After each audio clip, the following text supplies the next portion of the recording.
वाला हत्याकांड में पुलिस के हाथ लगा बड़ा सबूत। सूत्रों के मुताबिक एसआईटी को मिला मौका वारदात का 7 सेकंड का क्लिप। वीडियो में नजर आ रहे 4 हमलावर।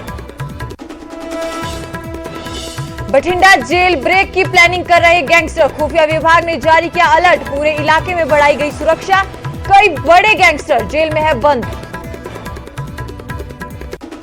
पुलिस भर्ती पेपर लीक मामले में कांग्रेस ने फिर किया प्रदर्शन। राज्यपाल को सौंपा ज्ञापन।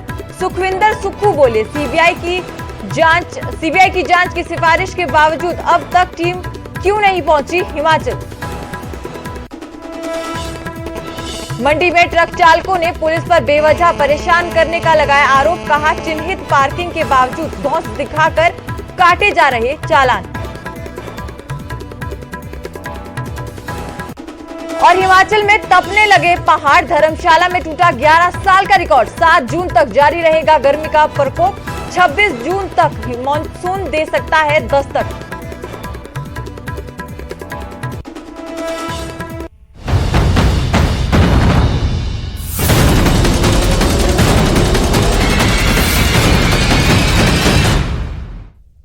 नमस्कार, न्यूज 18 पंजाब हरियाणा हिमाचल में आप सभी का स्वागत है। मैं हूं सुजाता कंवर और बुलेटिन की शुरुआत करेंगे हिमाचल की खबर के साथ।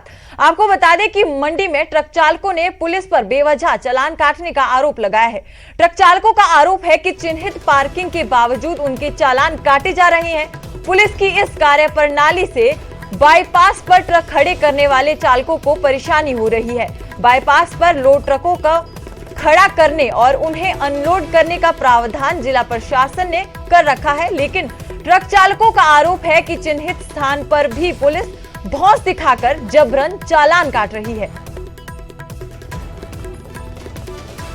ये काफी टाइम से लगा रहे हैं यहाँ 10 मतलब यहाँ तो 30-40 सालों से लगा रहे हैं। पहले हमारे को उधर रखा था, फिर वहाँ से यहाँ भेज दिया थोड़ा सा इधर। फिर अब ऐसा करते हैं कि ये पुलिस वाले हमारे को जैसे डीसी साहब ने ये ज़मीन दी है कि यहाँ से, और पुलिस वालों ने एसडीएम साहब ने कि यहाँ से आगे को लगाया जाए गाड़ियाँ, फिर यहाँ हमारे चलान कर देते हैं सर। ये समस्या सर ऐसी है कि यहाँ पर जब भी कोई छोटा मोटा मतलब कोई प्रशासनिक ऐसा होता है तो उसमें पुलिस हमारे को यहाँ पर आ जाते हैं और भी इसको खाली करो और बेवजह मतलब गाड़ियों के चलान कर देते हैं। तो हमने प्रशासन से आग्रह भी किया था कि जो हमारी को मतलब गाड़ियों के लिए जगह अलॉट हुई है उस जगह पे पुलिस मतलब चलान ना करे। मुख्यमंत्री जयराम ठाकुर ने बिलासपुर और सोलन को करोड़ों की सौगात दी है। बिलासपुर में नैना देवी विधानसभा क्षेत्र के 1 दिवसीय दौरे के दौरान सीएम ने करोड़ों की योजनाओं का शुभारंभ किया। वहीं सोलन के दून विधानसभा क्षेत्र में भी सीएम ने करोड़ों रुपए की विकास परियोजनाओं का शुभारंभ किया।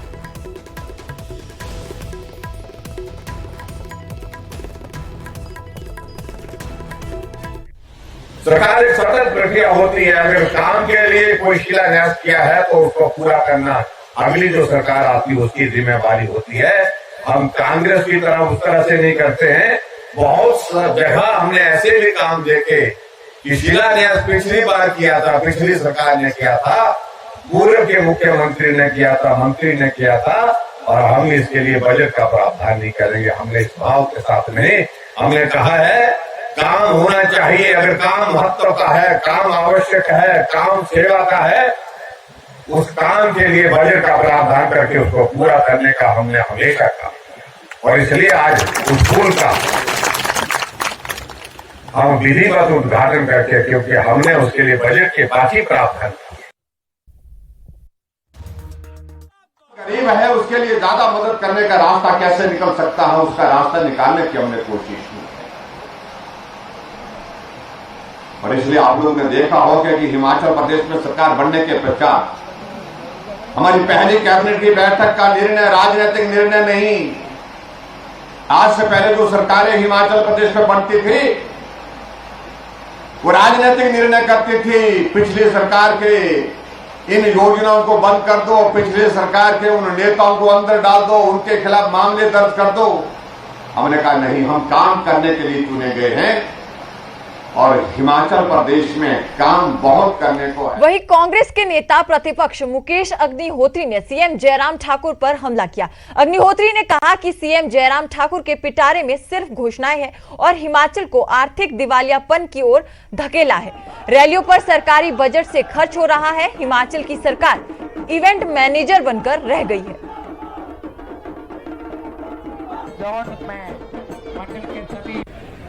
परिवर्तन की लहर जो है चल पड़ी है और ये लहर जो है जयराम सरकार को जो है नस्ता नबूद कर देगी। अब सिर्फ जयराम की पटारी में खाली घोषणाएं हैं, कोरी घोषणाएं हैं, सुबह से लगते हैं घोषणाएं करने के लिए और इन पे कोई इम्प्लीमेंटेशन का सवाल ही कोई नहीं है। 3 महीने आप जो है पहले कहते थे कि जाते जाते करते हैं, आपने तो जाते जाते जो है इस ढंग से किया जाता है कोई। अब 3 महीने में क्या करोगे जब आपको वर्किंग कल्चर ही नहीं था, आपको काम करने की आदत ही नहीं थी, आपने किया नहीं। और वहीं पुलिस भर्ती पेपर लीक मामले में कांग्रेस ने राज्यपाल को ज्ञापन सौंपा। ये प्रदर्शन सुखविंदर सुक्खू की अगुवाई में किया गया। इस दौरान कांग्रेस ने जयराम सरकार को पुलिस पेपर लीक की रिपोर्ट 90 दिनों के भीतर लाने का अल्टीमेटम दिया। सुखविंदर सिंह सुक्खू ने कहा कि अगर दोषियों को जल्द नहीं पकड़ा गया तो कांग्रेस अपने आंदोलन को और उग्र करेगी। उन्होंने कहा कि अब तक ये समझ नहीं आ रहा कि इस मामले की जांच सीबीआई कर रही है या एसआईटी। उन्होंने कहा कि मुख्यमंत्री की घोषणा के 20 दिन बीत गए हैं, अब तक सीबीआई क्यों नहीं आई। अरे भाई साहब, मुझे तो यही नहीं समझ आ रहा कि 20 दिन पहले सीबीआई की इंक्वायरी बोली थी, जांच कौन कर रहा है? कभी कह रहे हैं एसआईटी कर रही है, तो अब सीबीआई के मुख्यमंत्री की बात पर विश्वास करें। आपके पास सीबीआई की कोई नोटिफिकेशन है? अगर है तो बता दीजिए, अगर एसआईटी की कोई जांच है तो बता दीजिए। ये महज जब पेपर लीक होता है उससे ध्यान भटकाने के लिए इस प्रकार की बातें माननीय मुख्यमंत्री जी करते हैं। क्या डीजीपी की बर्खास्तगी मांग करेंगे गवर्नर साहब? देखिए, मैं ही चोर मैं ही कोतवाल, यानी कि मैं ही चोरी कर रहा हूं और मैं ही कोतवाल हूं। आप उम्मीद कर सकते हैं कि जिन्होंने पेपर छपवाया, जिन्होंने पेपर लीक करवाया, वही अपनी इंक्वायरी करे। वहीं राजधानी शिमला में नगर निगम वार्ड में किए गए डिलिमिटेशन को लेकर कांग्रेस के बाद सीपीआईएम ने भी सरकार के खिलाफ मोर्चा खोला। सीपीआईएम ने सरकार की कार्यप्रणाली पर सवाल खड़े करते हुए कहा कि वार्डों के डिलिमिटेशन छेड़छाड़ करने वाले लोग चाहे सरकार में हो या सरकार से बाहर, उन पर कड़ी कार्रवाई हो और सरकार डिलिमिटेशन में हुई छेड़छाड़ की नैतिक जिम्मेदारी भी ले। बता दें कि शिमला में नगर निगम चुनाव को लेकर हाईकोर्ट ने चुनाव से पहले सरकार की ओर से जो डिलिमिटेशन और आरक्षण रोस्टर जारी किया था उसे रद्द कर दिया है। जनता सूझबूझ वाली है, वो भाजपा की सरकार को बिल्कुल भी नहीं बख्शेगी, क्योंकि इसके पीछे सुनियोजित साजिश है। साजिश ये है, ये जो पूर्व नगर निगम के द्वारा जो परियोजनाएं करोड़ों रुपए की यहाँ चलाई जा रही है, जिस प्रकार से स्मार्ट सिटी है, पेयजल का जो प्रोजेक्ट है वो विश्व बैंक का, उसके अलावा अमृत है, ये रोपवे का प्रोजेक्ट है, उसमें जो है एडमिनिस्ट्रेटर बिठाकर जो चुनी हुई सरकार है, जो पार्षद है, उनको बाहर करके वो जो है अपने मनमर्जी का एडमिनिस्ट्रेटर बिठाकर इस जो आज भ्रष्टाचार स्मार्ट सिटी में चल रहा है इसको जो है व्यापक रूप से किया जाए। तो और राष्ट्रपति और पीएम मोदी के दौरे से पहले धर्मशाला को दुल्हन की तरह सजाया जा रहा है। सर्किट हाउस को हर लिहाज से वीआईपी मूवमेंट के लिए तैयार किया जा रहा है, जहां खुद देश के राष्ट्रपति 1 दिन और प्रधानमंत्री 2 दिन के लिए रुकेंगे। आपको बता दें कि 10 जून को राष्ट्रपति रामनाथ कोविंद और 16 और 17 जून को प्रधानमंत्री नरेंद्र मोदी 2 दिन के दौरे पर धर्मशाला आ रहे हैं। सिस्टम बिल्कुल खराब हो चुका है और हर चीज़ में वह राजनीति करने की कोशिश करते हैं। इतने महानुभाव व्यक्तित्व का हिमाचल प्रदेश में आना एक अपने आप में ही बहुत बड़ी बात है, बहुत गौरव की बात है और स्वाभाविक है कि उनके आने से बहुत सारी चीज़ें जो है वो हमारे क्षेत्र को मिलने वाली हैं। और आने वाले समय पे आप देखिए कि जैसे ही इतनी बड़ी विजिट होएगी तो एक सेंटर ऑफ अट्रैक्शन जो है हमारा धर्मशाला क्षेत्र जो है पूरे देश में रहेगा और आने वाले समय में लोग जो है यहाँ पर और आकर्षित होंगे, हमारा टूरिज्म पॉइंट ऑफ व्यू जो है वो डेवलप होगा। और मुझे लगता है विपक्ष को ऐसी चीज़ों पर राजनीति नहीं करनी चाहिए, उनको भी मिलकर जो है स्वागत करना चाहिए और इन सारे विषयों को लेकर जो है हमारा सहयोग करना चाहिए।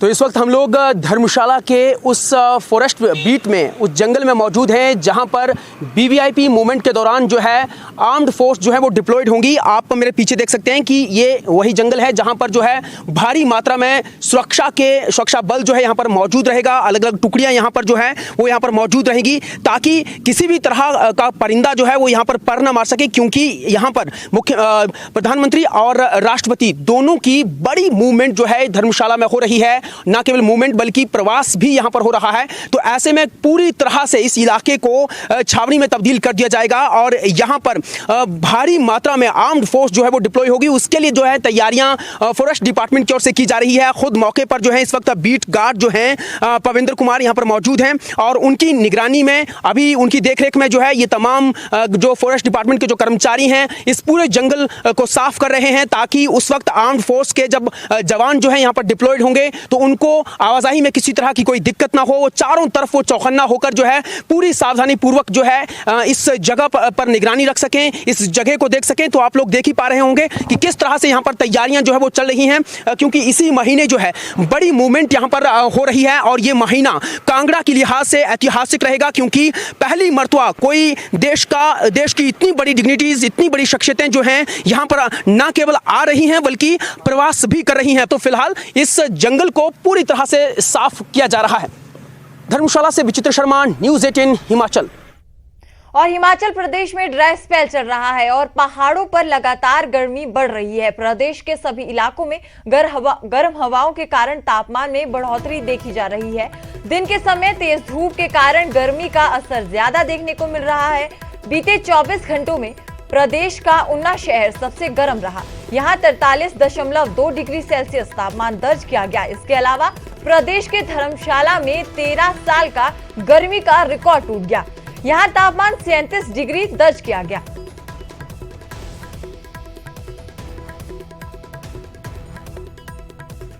पंचकुला में खेलों के महाकुंभ खेलो इंडिया का शानदार आगाज हो गया है।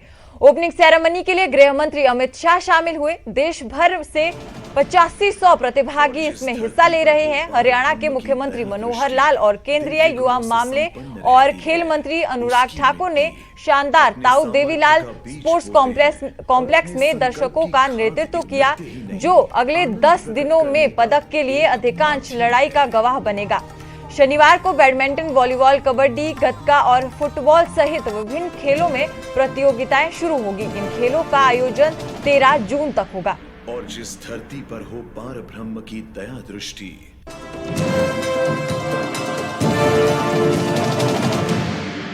और जिस धरती पर हो पार ब्रह्म की दया दृष्टि दिव्य गुणों से संपन्न रहती है, उसकी मिट्टी अपने सामर्थ्य का बीज बोते हैं और अपने संकल्प की खाद इस नृत्य ही नहीं, आनंद प्रकट करने का एक माध्यम है।